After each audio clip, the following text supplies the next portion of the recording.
So as I mentioned, we're in a new season. I always love springtime. As life is revealing itself everywhere, as Peggy said, yes, everything is in full bloom. My allergies are reminding me of this. So if you see me drinking lots of waters, it's to counteract the antihistamines, but it's beautiful, and it reminds us that life is always in a process of unfolding. It's easier to see it in the springtime, but life is always perfect. And so I wanted this month to really delve a little bit into this idea of the hero's journey, of the sacred journey that we're all on, and of this idea that mythology is our too often people speak of, oh, that's a myth, like that's an untruth, right? And so, as Karen Armstrong says, it's fallen in disrepute. But I think when we really understand the power of mythology, as Joseph Campbell and so many others have put forth, we can embrace our stories differently. So, those of you who are part of the Unity community realize that we're not what you would call traditional Christians. If that's breaking news to you, I'm glad I could be the one to tell you. You would have figured it out eventually. And when I say that, sort of as I grew up in what I call a traditional church, was very much about Jesus as my Savior. Jesus is my entree into heaven. Jesus as a lot of things. And then as I evolved as a person, I needed something. It doesn't make it wrong, what I grew up with. In fact, I'm grateful for my upbringing. I'm grateful that I learned the Bible at an early age. I'm grateful for all of my journey. It just felt to me always like there's a larger story. There's a bigger story. And this thing that we do sometimes when I don't know if you've noticed this. You may have noticed this. You're observant. There's a lot of division going on in our world right now. Right? Of political division and religious division and all this sort of thing, because it's as if we take our story and we say, mine is the right story and the only story, and therefore I need to somehow convince you or destroy you or, whatever we got to do, right? To me, I've always had this mind that loved the diversity of humanity. So I was looking for something more in my life, and I had told myself once I left church as a young person that it wasn't going to be found in a church. Didn't believe in that. So, of course, life is what it is, and when we say never, you can just put it on your calendar. It's going to happen, right? And so in my search, I found myself drawn to a community that took what I learned as a child and enhanced it, helped me see a larger story. And I began to appreciate not these principles for living, the idea that we are co-creative beings with the divine, that we can work with universal principles. You see, Jesus gave us these clues. He actually laid it out there, and then they wrote a bunch of other words around what he said, so you kind of have to go back to what he was saying. But he would say things like, greater works than these you can also do, which would imply that if we were to embrace the consciousness that he held, then we could do great works, that we could be healers, that we could prosper, that we could help others through these spiritual principles. We began to understand the idea that he said, when it is done unto you as you believe, that is a universal truth. That what we believe becomes our experience. And so when we believe that life is supposed to be hard, we unconsciously create circumstances and situations to make it hard. It's amazing. But the good news is, what if we were to believe that life could be joyous, life could be easy, life could unfold perfectly, that we are abundant beings now, and we are simply open and receptive to our greater good? What if we started believing that? What might happen? So my journey was moving out of victimhood, that life was happening to me, to begin to understand that life, actually I could create and co-create. And actually, as I evolved and grew, I realized life was working through me and as me. Susan so beautifully saying, wherever I am, whatever I do, God dances through me, God sings through me, God speaks through me. And it's not an egotistical thing to say that. It's actually a very humble place to speak from. But then as I began to practice these principles, my life did change.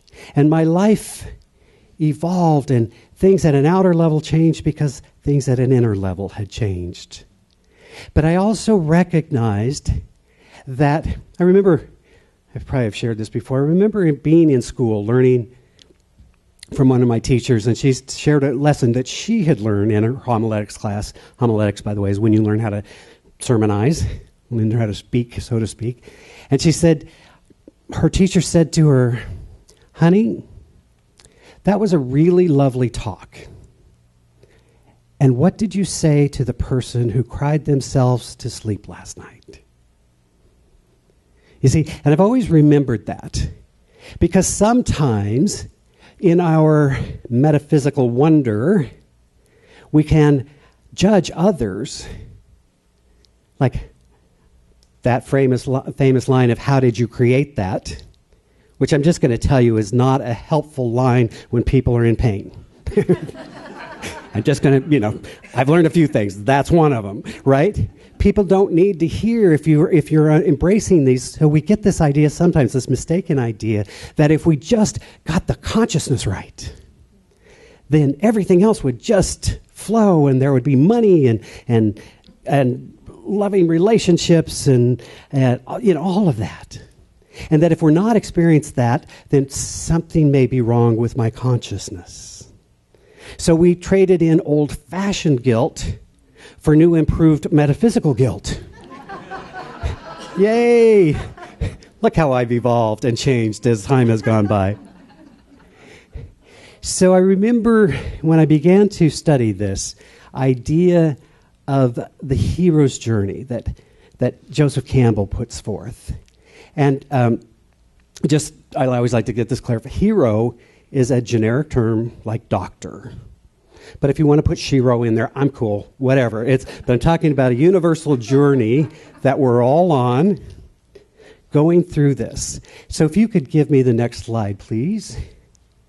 So here is a shortened version, because if you've ever read Joseph Campbell, he's deep and heady. And so this is Hero's Journey for Dummies, me. And so if I understand it, then, right? And he talks about this idea that what you see throughout mythology, what you see throughout literature, is this ongoing commonality. And our hero is living in the ordinary world. I call it the fat, dumb, happy world. We're just going about our life, and we're doing our thing. And then one of two things, there's two ways the journey begins. One, that inner longing, that divine discontent, that I know there's something more for me. The other way is crisis is thrust upon us, and we are now forced to find a new way. And so think about, there's a few, I often use Dorothy and the Wizard of Oz because it's a universal mythological story that we all know. So Dorothy is just living in this black and white world in Kansas, longing for a better world, and then through a tornado is thrust into a new world, which actually had Technicolor. And so in this, she's called to the adventure, finding herself in a land that she had not lived in before, trying to figure this out. Now, Joseph Campbell says it's often on this beginning part of the journey that we are given a gift. And so Dorothy, unfortunately, parks her house on a witch. Oops. Which sets up the journey further, right? But she's given something. Silver slippers. No, I'm telling you, read the book. It wasn't, but when you had Technicolor, why would you do silver slivers when you could do ruby? I like to throw in these little bits of information. So we all know the ruby slippers, just like we know the apple in the Garden of Eden, which was never there either. But nevertheless, it doesn't matter, because we're talking mythologically now, not logically. And so she's given a gift, but she doesn't understand the gift. Now, then the journey begins. And there comes a point in each of our journey where we cross the threshold. In other words, sometimes there's the option to go back. If you're experiencing this at a spiritual level, you're being called to something different. You're starting this journey, and then very often you're like, oh, wait a minute, this is uncomfortable. Oh, this is not good. And so the temptation is to try and get back to the ordinary world. But there comes a point where we cross that threshold, and there's no going back. So now we've got to figure out what to do. Now we've got to figure out, what do I do? Now this is what makes great literature. So Dorothy, which I've done a whole series on this, but think about this, is starting down this yellow brick road to find salvation. Right? And she attracts interesting characters to go on the journey with her, each bringing a quality of spirit with them that they don't recognize they have. And they begin to find themselves, and they find themselves eventually, after being chased by those screaming mean monkeys and all kinds of other hazardous things, which is what makes great literature, by the way. But it's also the point when people show up in my office and say, can we just pray this away? I know I wanted to be on a spiritual journey, but I didn't want a road of trials. I didn't want to be challenged. And I said, well, I think we want to pray for the courage and wisdom to move through this experience. And so when we move on the road of trials, eventually they find themselves there, and lo and behold, they've put themselves in front of Oz/God and discover, great line, they discover that this is a man. And she says to him, you, after the gig is up, you are a very bad man. And he says, classic line, no, I'm a very bad wizard. I'm actually a very good man. And so the ultimate story of that, you have to go through the supreme ordeal. Now, the supreme ordeal is not necessarily how dramatic it is. It's the moment people in the recovery community talk about hitting bottom. And there's no predefined spot. Some people got to go way low before they figure it out. Others figure it out more early. But it's that moment when you look at yourself and you say, aha, I must provide the thing that I'm looking for. And so in this moment of realization, she is given this simple gift that you are enough. And you have within you all that is necessary to go home. And so she clicks her heels together. Remember, the supernatural aids that are given to us. This is why I always tell people, this is why we want to do our spiritual practice. We want to have the tools available so that when life gets tough, when things get uncomfortable, we have the tools to help us move through that ordeal, whatever it is, because what you notice on the other side is you find the gift, you find the reward, you find the blessing. And so many of us in this room can look back to a point in our life which seemed like the most painful and hurtful and disruptive thing we would ever go through. And we can look at it now and say, because of that experience, I am who I am. We've been sharing a little bit about my journey, but I would say, in my ministry, by getting fired from my first ministry, by being called terrible things, by having a whole bunch of stuff happen, it turned out to be the greatest gift because I decided I wasn't going to keep doing the people-pleasing, codependent stuff that I was doing. and that I would have to figure out who I am, what I stood for, and what I brought to the world. And then those who liked that, those who could learn from that, were welcome, and those who didn't, I would lovingly support them in finding a church or a minister that worked for them. Sounds cold, doesn't it? But the power is knowing who you are. The power is going through whatever you're being faced with to discover your strength, your clarity, your wisdom. And then you return on the journey home. And when we return on the journey home, then we come back into the ordinary reality. Now, some people would say it's almost as if at this one level there's this, above this dotted line is the known, and below it is the unknown. Above it is the logic, below it is the mystery. You see, mystery and mythology have the same roots. And there's a part of us that understands that. So when we return home, we're not the same person we were before. We're now the master of two worlds. And so in our little example of Dorothy, she returns home, but she is alive to what was boring and black and white before. She had a love and appreciation and a value for these amazing people that were in her life. Who knew? But if you see this story, go watch Star Wars. Once you see it everywhere. And by the way, I've made little flyers for you. They're available in the, so you can have your very own. They're out there in the lobby. So just of this journey. Because what's helpful is when we get this, you see, this is what I believe we are in as spiritual beings. Our journey is we are in this material world, but we are spiritual beings. And the trick sometimes is we forget and we think we are physical beings, or we think that the physical circumstances around us have the power, and we get busy trying to change the outer, to rearrange, recommit, or we face a challenge, we think, aha, obviously the answer is to get the thing that I think is missing. And so I go in pursuit of that perfect relationship.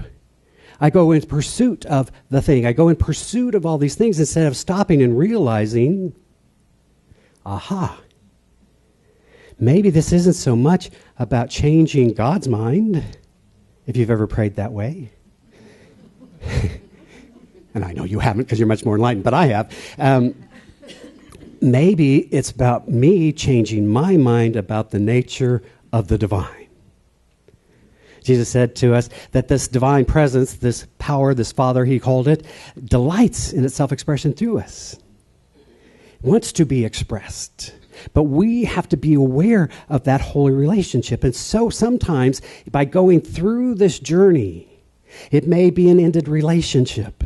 It might be a physical ailment. It may be a financial loss. It may be something that feels painful and hurtful. And yet, if we realize who we are, say it all the time, when we realize we are spiritual beings that are having this human experience, that indeed we are here for the human experience, then we take it in stride. And we gain the clarity and the wisdom, and we do our work so that when the ordeals come, when the road of trials come, we move through them and we accept the blessing that event happens for us. Isn't that amazing?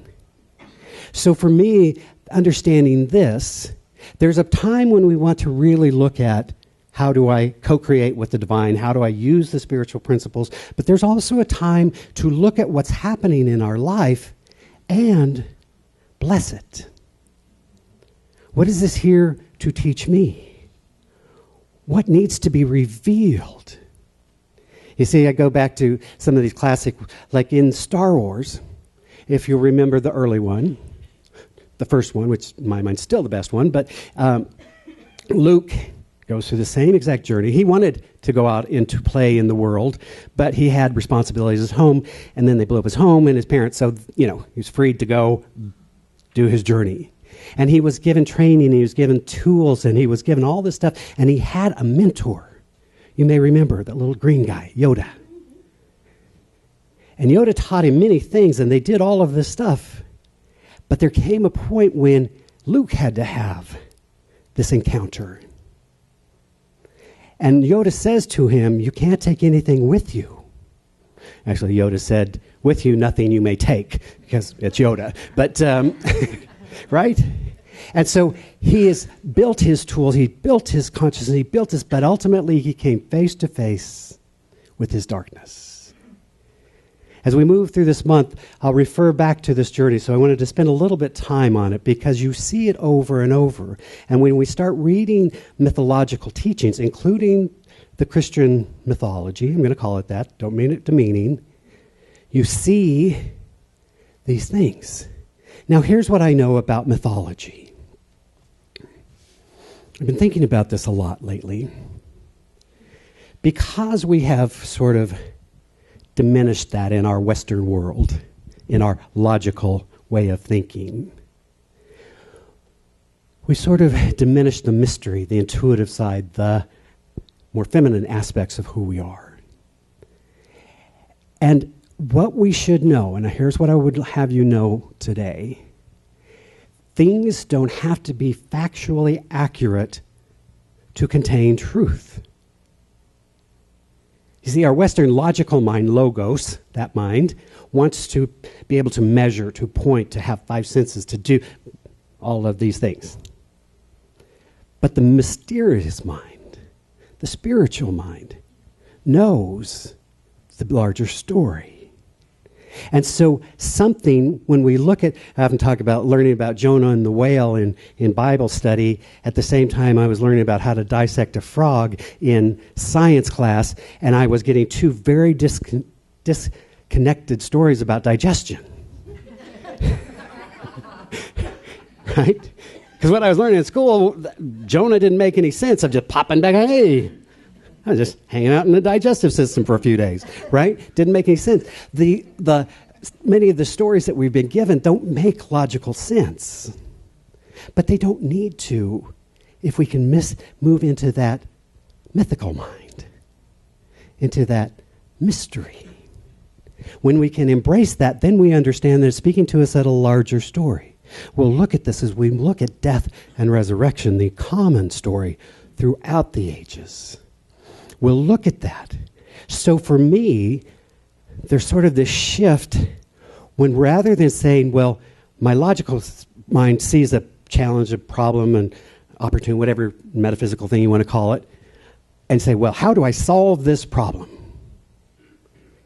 Whereas the mystical mind says, what is the mystery that needs to be embraced?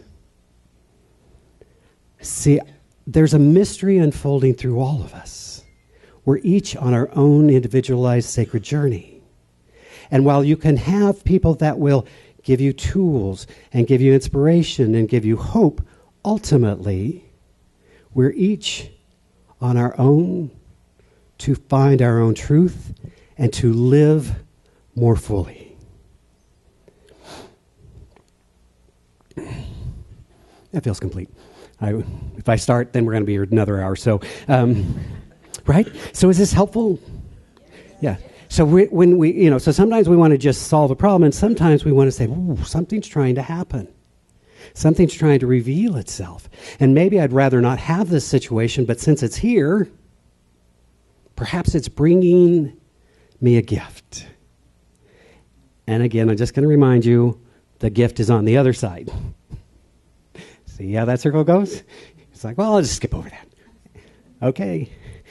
Call me when you're ready to do the work. No, right? So I think it's magical when we can understand that. So then all of the stories, doesn't matter whether they're the tradition, you see the same pattern. They're helping us understand who we are. They're giving us truth. And let me tell you one more thing. Whether we like to admit it or not, we believe more in mythology than we do in facts. And if you don't believe me, go try and have a fact-based conversation with somebody that believes something very different from you. Just saying. We believe what we believe. No, and we don't need to take it away from anyone, but we should be aware of it. Right? So for me, I always bless all priests, rabbis, ministers, and teachers of all faiths because we're all on one journey. We're just figuring out in different ways. So as we move into this, wherever you are on that journey, and so there can be many journeys within the big journey, by the way. There's little circles that happen within the larger circle. Just recognize this pattern that's seeking to unfold and realize the truth of who you are. That you are a divine being connected with the One, and therefore all of those qualities of spirit, joy and love and compassion and happiness, and all of those are already yours. I'm already there. I'm already home. Right? So let us pray together, shall we? And know that I bless you on this journey. And as I remind you, with you, nothing you may take, except that which is known at the spiritual realm. That recognition and realization of the one life, the one power, the one infinite being that is the very source and substance of all that is expressing in and through and as all of creation, the same divine wisdom and intelligence that created this physical universe in which we live, is our very life and being. And while we might believe in separation, there can be no separation. And so we return to that awareness, that home, that place which recognizes and knows the spiritual reality. We give thanks for our divine inheritance, that we have been given freely all of these blessings, all of these qualities of spirit, the 12 powers as we sometimes refer to them, called forth to reveal those into this world. We bring forth greater love, greater wholeness, greater peace, greater abundance. For we are the divine instrument through which life is realized. So let us give thanks for the many blessings of our life. Let us give thanks for the entire journey. Let us give thanks for this inner realization and its outer demonstration. For in this moment we recognize we are indeed blessed beyond measure. And as we accept that blessing for ourselves, we extend it. We extend it to this spiritual community, divinely unfolding, serving as a light of truth, a light of love in the world. We bless our brothers and sisters around the planet, holding a vision for a planet that works for all, for a planet at peace, for goodwill for all.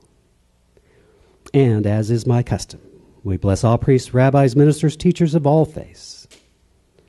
And we honor the many pathways to the divine. For all of these blessings, and so many more, I simply give thanks, allowing it to be so, as together we say, and so it is.